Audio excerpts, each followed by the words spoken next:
Hi everybody, welcome back to the next part of our 1/35th scale Apache build. This is the Israeli Saraf version of the Meng kit, and in this episode I'm going to build one of the engines for display and build the nacelle for the second engine. So that's in line with the way that I've built the rest of the model, where the starboard side is opened up, including the cockpit obviously, and the two avionics panels here, fore and aft.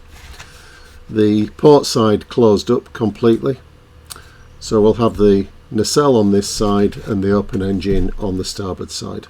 So we'll get the parts out for one of these. Obviously we've got a duplicate L sprue for the two engines and other bits and pieces that are duplicated.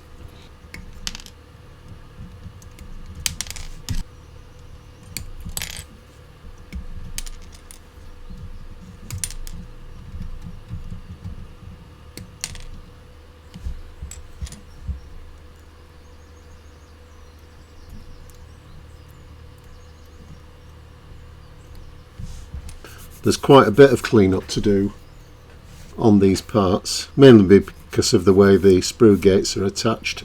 But obviously it's important to get the mating surfaces perfectly clean, otherwise you'll just create work for yourself further down the line, filling and sanding the seam up to get these nice and tight together. Now the parts for the engine need to be painted in a few different, presumably metallic colours. So I'm just going to assemble them separately, paint them, and then bring them all together at the end.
So at this point you just have to be a bit careful which engine you're building. Meng give us a whole set of instructions for each engine, so we just need to be careful to cut the correct exhaust parts out here.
Okay, I've got all our parts prepared now, and this is a stage where it's a good idea to be organised, because the two engines, they're different port and starboard, the orientation's different, and the other thing is that on our build we're only building one engine, so we don't need all the various detail parts for the port engine. It's going to all be covered up.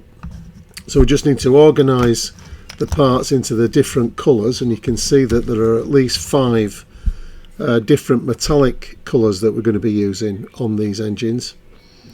So they're all individually organised, ready for painting. So we'll get that done now, and then we'll be able to start doing some assembly. The other thing that I've done is to build the nacelles as far as I can. So the port one's obviously closed up, and I've worked out that you can actually fit the cowling cover and still get the dummy engine in. So that's this part here, it's all in one, and it is just possible to squeeze it in if you're careful. So that just makes it easier. Rather than painting all these parts and gluing them separately, we can put them all together and paint the whole cowling as one.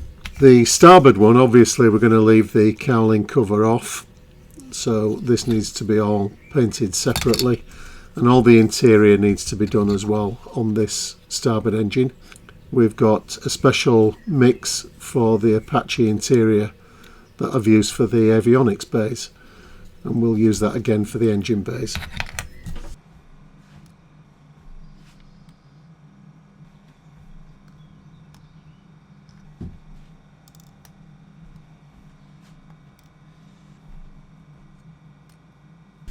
This is a gel type super glue, and I don't want to use a thinner variety because it'll just wick around and spoil the front of the intake.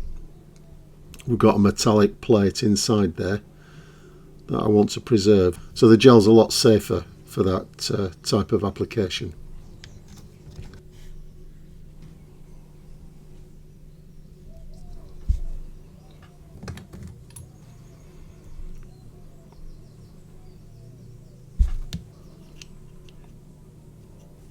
So these are the intakes when they're assembled that go in front of the nacelle. Can start to do some assembly on the exposed engine.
This is just a little bit of Tamiya brown panel liner.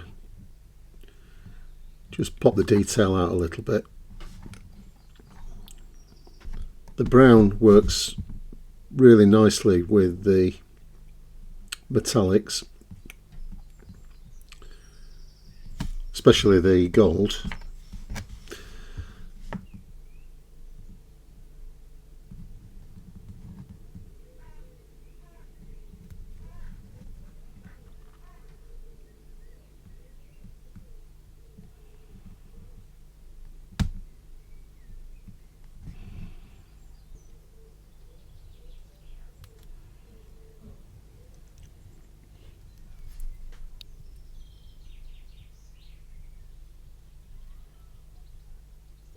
So you can see that the way I've gone about this is to paint individual parts before assembly. Now you could do the other route, which is to assemble the whole engine and then paint it afterwards. But I like to see the different shades, the different metallic shades. When you look at photographs of these engines, they're not a consistent colour all the way across. And I think doing it this way, where you see the subtle differences between the metallic greys, the gunmetal shades and the brighter metallics, it just looks a little bit more like the reference photographs that I've got.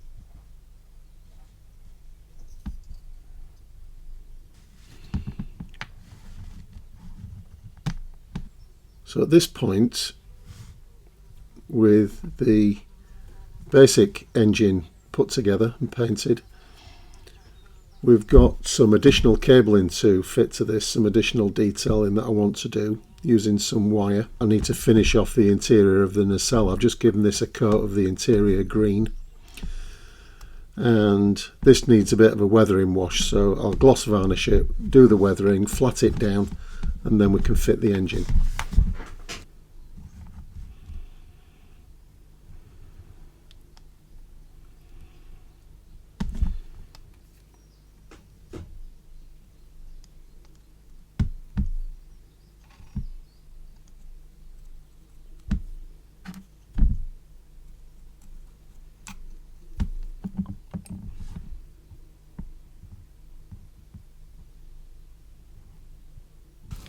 Okay, so I've gone ahead here and fitted all the cables. This is just 0.3mm lead wire, which is rolled out to make it nice and smooth, and then I've pre-painted it in the yellow, the blue and the green, you can see here. And the key thing with fitting cables like this is to pre-drill the holes. So I've used a 0.4mm drill just to give some extra clearance, and that means that you can secure one end of the lead wire, but obviously that first connection anchors the lead into position and means that you can thread it around the detail to the sort of run that you want. The other requirement, of course, for this sort of detailing is to have some really good references. There are plenty of this engine on the internet, so it's not too difficult to find some good shots of the engine. So that's all done, so that's ready to fit now. There are some other details to add to it later on, but I want to get it into the nacelle. So I've flat coated this after applying the weathering wash, and that's just added a little bit of grime, not too much, to the engine bay. Let's get the engine fitted. The exhausts have been done as well, so these are all our different shades of metallics. A little bit of dry brushing as well.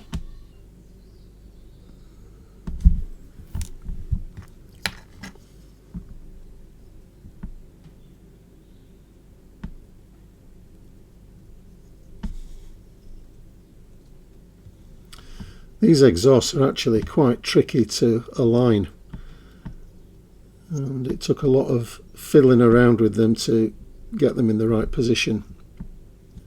Now I don't think I'm going to need any glue for this, because there are two really substantial anchor points at the bottom, and the front of the intake plugs in as well, so it's not going to go anywhere, I don't think.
Last couple of parts now, and I'm going to use some bare metal foil on these.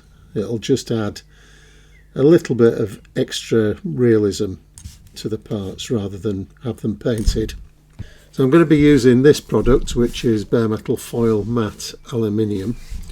It's not too bright, and it'll just cover particularly this heat shield here, and the matte aluminium will match the reference photos that I've got of that part.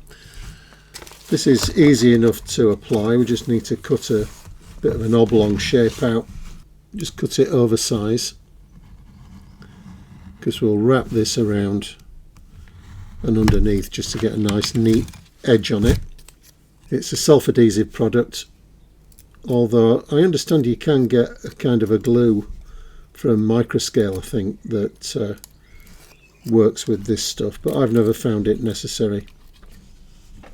And we'll just burnish this down. If you do it from the centre outwards, it usually lies better that way.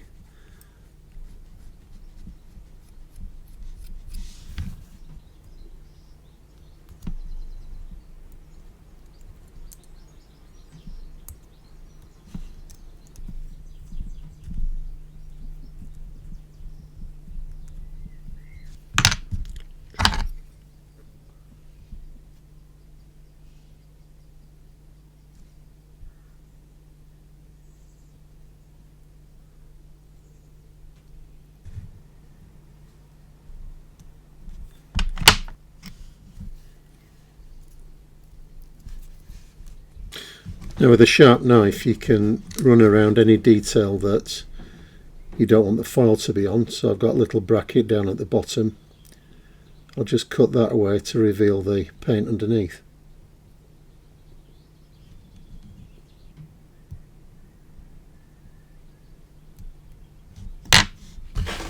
Here I'm using an ultra bright chrome version of the bare metal foil.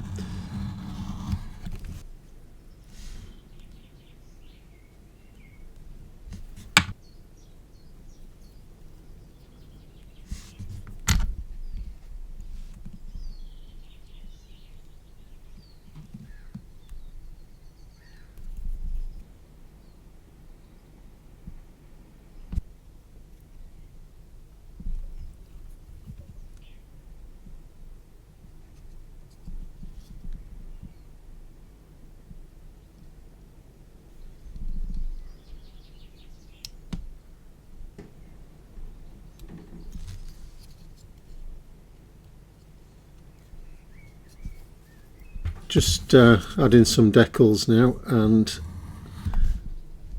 these don't come in the kit, but I always keep my spare decal sheets.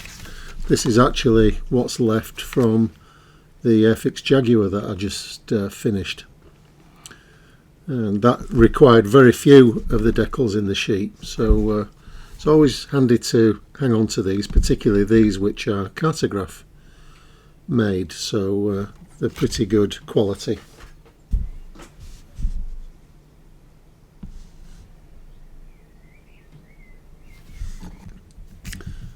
And the other set of decals that I'm going to use are these, which are airscale labels and warnings in 132 scale, and they're really for cockpits, but they do provide a couple of red warning labels, one of which I need for the front of the engine.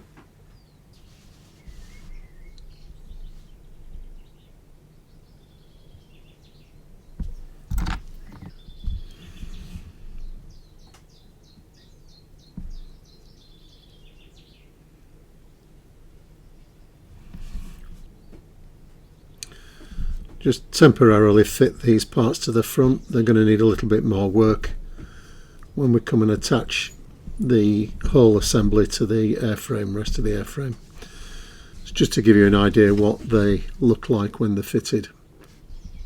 The other piece is this, which is another panel that goes on the back, but I'm not going to glue that permanently yet because I want to make adjustments when I come to fit the nacelle onto the fuselage. So that'll go on later. And we've obviously got the open cowling panel as well. which will just attach onto the side with a couple of stays on it, I think. So this whole open engine bay hopefully should add a little bit more interest to the model when it's done. So I'll leave it there for part 5. Hopefully it won't be as long this time before we get into the next part. Doing this engine's sort of rekindled the interest in the kit. And as I've said before on the channel, I never leave anything undone, so hopefully it won't be too long before we get part 6 done, where I think I'll be painting the airframe next.